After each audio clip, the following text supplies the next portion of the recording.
So this is a little bit of my personal migration, but then hoping to incite discussion and conversation. So my name is Alfa Demmellash, and I see my slide is running ahead of me, but I came to the US as a teen. I was born and raised in Addis Ababa.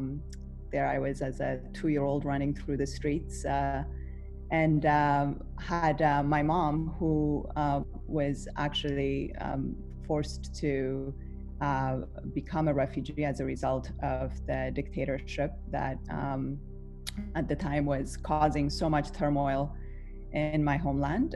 So my grandmother, who's there in the center, and my aunt, who's on the left, were courageous and said, you know, for my mom to leave and that they would take care of me. And my grandparents had lost, you know, 2 of their children to the violence that was being orchestrated by the dictatorship. And so it was quite a time of turmoil. My mom actually ended up coming to the US, and she, you know, realized that if she was going to reconnect with me, that she would need to basically get on the entrepreneurial road. She had waitressed and was making very little, and she had a little photo of me that she kept with her as a reminder of her promise to reunite with me regardless of how long it takes.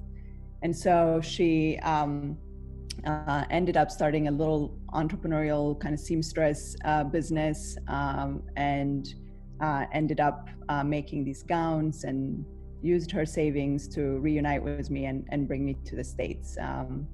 So in the States, I lived in Boston for over a decade and ended up going to college and meeting this guy. You can't really see his face, he's blurred out, but the one thing that matters to him more than anything else is the idea of interdependence and who we truly are. And so, you know, his name is Alex. Alex and I became friends in college and really started talking about a lot of the things that move us in this community of rehumans: interdependence and connection to one another in ways that could enable us to see that all of us emerge out of a we.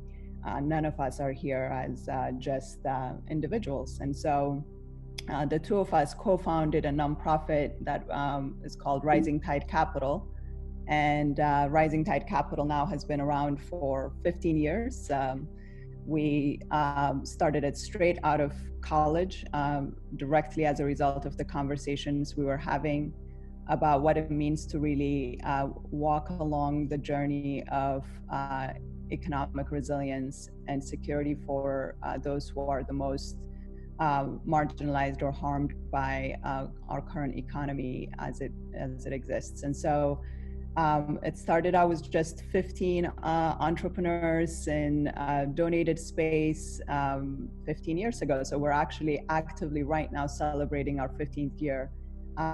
Those 15 humans have turned into a community of over 3,000 in New Jersey. They are entrepreneurs who are running all kinds of businesses, many of them in the service sector. They are, you know, phenomenal humans. Just the faces that you're looking at as an example. The woman up top there on the left, the first photo, Mayani, she started a Montessori school 6 years ago. So you have educators, you have fitness experts, you have people who are, you know, your mechanics, and it's really infrastructure work that is critical, I think, for local economies. And so it's been an honor and a privilege to walk on the journey with them. Rising Tide initially thought it would be about shifting capital, and so we were initially focused on micro-lending. We looked at global models. Groups like Grameen were a huge inspiration to us, but in the context of the US, we realized that there is a lot more going on beyond just access to financial capital. So we started working on actually actively building community. We have a community business academy where everyone that goes through it is fully scholarshiped, but it's business management training and support around activating people's ideas, their talent, their potential. And then we connect them to access to market opportunities and sources of capital over the years. 15 years in now, we're actually replicating our model in partnership with other groups who want to do this in their communities. So we do a white label model, and they do this work. And right now we're doing this work in 4 other communities. So very exciting, growing community. And last year alone, our entrepreneurs just in New Jersey had created over 400 jobs. And so even though they're the microest of businesses, and by the current model of our economy, would not be considered worthy of investment, quote unquote. Many of them are creating the kinds of jobs that matter to youth in our community and support the entrepreneurial potential. And so this is just a little bit of an overlay of kind of the work that we're doing, so you have context for why I've been noodling where we are in our economy and what the big picture story is, and what we're being called to do. But the thing that's been amazing in this moment of crisis, because the pandemic obviously has caused the shutdown of so many businesses, so many of our entrepreneurs are in a shelter-in-place order. And it's been amazing to see the promise of what it means to have a community that is knit together, kind of respond to this crisis. And so our entrepreneurs are, feeding seniors. They're, those who have trucks or cars are transporting goods. There's a sewing circle actively making masks to protect essential workers and so on. So it's been very much an inspiration. 15 years in of this experiment of community building in a really deep, place-based and intentional way is actually showing up, and the values that we've attempted to share and live out are showing up in the communities that we're working in. So, fast forward to where we've been the past couple of years in particular, is really asking ourselves questions about the nature of entrepreneurship in today's world, and some of the huge crisis trends that we're seeing. So a couple of years ago, I pulled together some of my colleagues in the Think Outside of the Box category of my life, and Sandy was one of them. And we started really talking and thinking about what the future of entrepreneurship, what the future of work needs to be, because at the end of the day, it's all work, of remaking our economies, our communities, both to address the climate crisis that is in front of us, to build up resilience, and also just the trends that we are seeing in automation, artificial intelligence, and the exponential technologies that in many ways in today's world are enabling us obviously to still have some form of an economy that is providing essential services, but at the same time there are such deep questions and concerns about what it means to actually intentionally steward the technologies and innovations that are in play right now in support of human flourishing and planetary flourishing. So we've been calling this work Future Tide, and that's really what gave us the greatest migration narrative. And we started looking at the big picture of what it means to have these converging crises, and what our response could be as individuals, as institutions. And as many of you here probably share, it can be overwhelming. It can actually make a lot of people feel like we're paralyzed because there's so much. or even worse, it's the fear response that we actually go further and further into a sense of deepening scarcity and more othering, and the kind of political strife that we see across the globe. And so that's a little bit of kind of the journey of how we got here. And I want to illustrate it for you because I am typically very much prone to in-person gatherings, and I love drawing things. And so I'm going to stop sharing slides with you and take you on a little bit of a journey. And my hope is that this could catalyze our conversations and your own thinking about where you are and in this greatest migration that has already begun. Perhaps with even more acceleration and urgency in light of this crisis.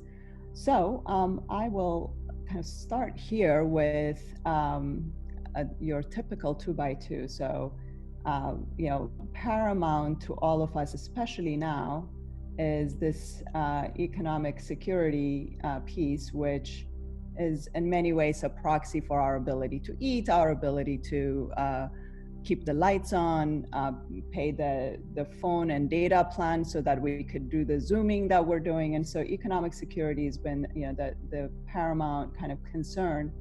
And then there is still, even though we need to eat and we have our concerns about our security, there is to the human family purpose and connection to purpose, and a sense of connection is deeply important. So money alone is not sufficient for our flourishing. And so obviously for where we are today, just even looking at this, we could say, well, we all kind of want to be here. We want to be secure, we want to be able to eat, and we want to be connected to our sense of purpose. So I'll call this the land of flourishing.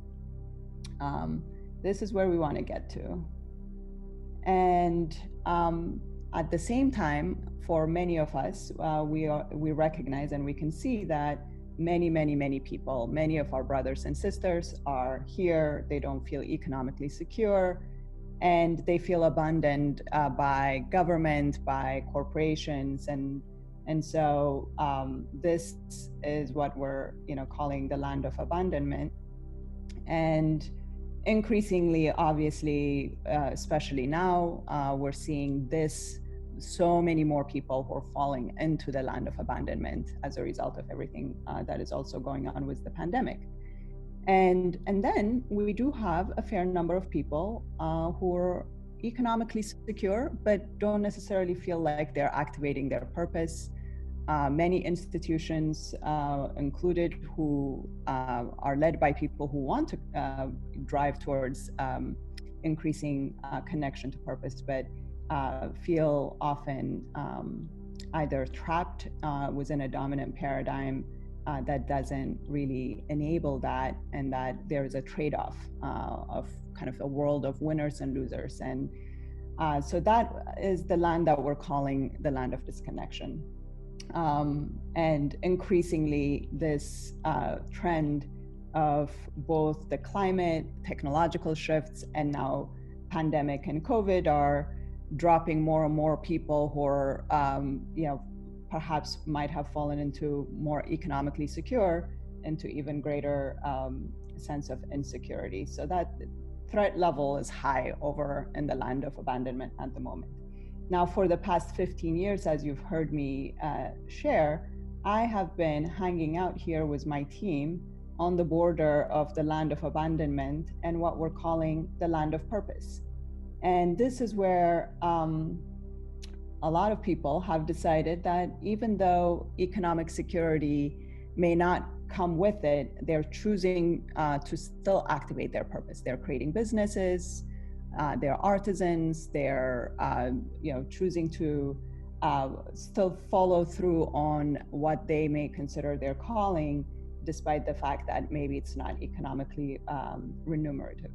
And the past 15 years of work, it has been really about connecting those folks to what we're calling rivers of resilience as they're navigating towards the land of flourishing, where there is economic security as well as a connection to purpose. But one thing that has been absolutely critical that we've observed, and why I was sharing with you the story of what I've seen our entrepreneurs do here where I am, is this idea that economic security is actually a proxy for true security, and that what really matters is this new paradigm where true security is found in interconnectedness, that you're, as long as you're able to meet your basic needs, which in large part is also happening because of the relationships that you have, and that the economic security piece in a financialized world is really a proxy for what we truly desire, which is true security.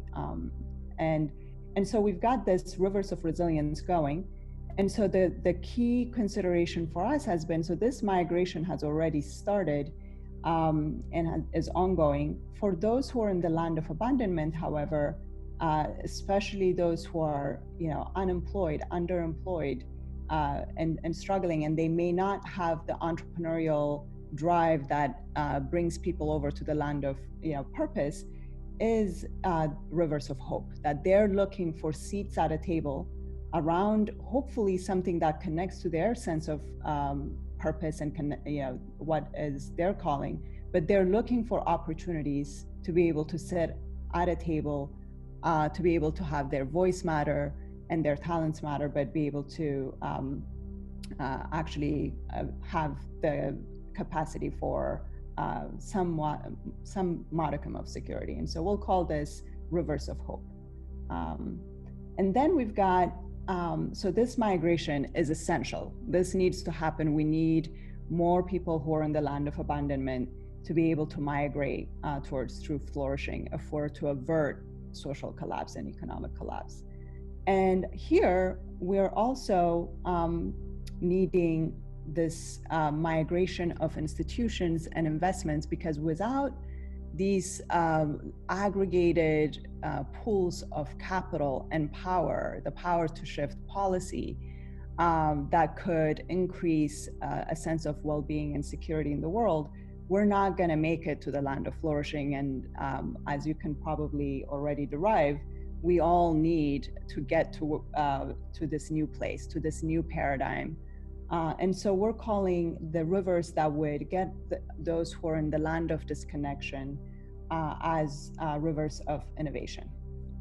And so and we've thought about this for a very long time insofar as why rivers of innovation, because especially for institutions, I think some of the largest institutions understand the saying, innovate or die. And especially in moments like this where the unknown unknowns are so massive, and where there are these trends that are driving institutions to reconsider their behaviors when it comes to investment, when it comes to what it is that they value.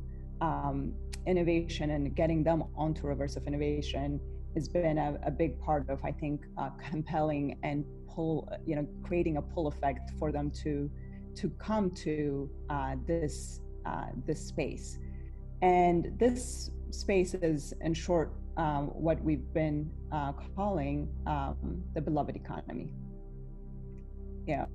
We have talked in the past about the beloved community, and I, in all of my adult years of working and thinking about how it is that we affect the values that undergird the beloved community, our economy and our practices in our economy, how we invest, what we value, are such huge drivers of whether or not we'll have and do have the promise of the beloved community fulfilled on a global level. And so this migration of resources from the land of disconnection and know-how, I think we have a lot already. financially speaking, data, know-how, wisdom. We have a lot of what it takes to actually migrate. And it takes, I think, will, and also it takes narratives. And this is why I'm so grateful kind of to be in companionship with you all and the Rehumans community, because shifting our story and our story around what it means to have a kind of widely shared sense of well-being and security, and affecting that through strategies that are grounded in values but also in action, is what excites me. And so this, in short, is what we call the greatest migration